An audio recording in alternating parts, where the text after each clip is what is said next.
Ապրիլի 29-ի առավոտը կրկին բացվեց ձմռան տեսարանով։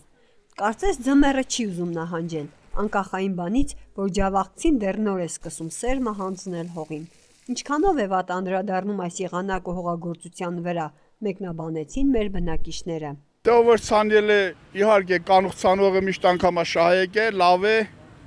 նույն ենք էլ ուշացած չէ։ Հետևում ամեն ինչ։ Մեր մոտ եղանակ այնքան տարբերոր ենք, կայնա ցուր դալի, եթե ցուր դալի շուտ ցանելը վատ է, եթե չի ալի իհարկե լավ է։ Ով որ ցանել է նոր համար ուտաբրեննի է, ով ոչ ցանը լավ չէ դիք։ Դե ազդելու համար ես 100%-ով չեմ կարող ասել, բայց մեծերից լսված խոսք է, եթե հասել ենք մայիս ցանքսի համար, ուրեմն էդի աշտեն վայիսը։ Իսկ ինչ կնշանակը թե կեղնի, թե չեղնի, հերուլը անցաստարի շուտ էինք ցանել։ Դե այդքան էլ լավ բեր չստացանք, այդքան էլ բարենպաստ չէր խոդերի համար,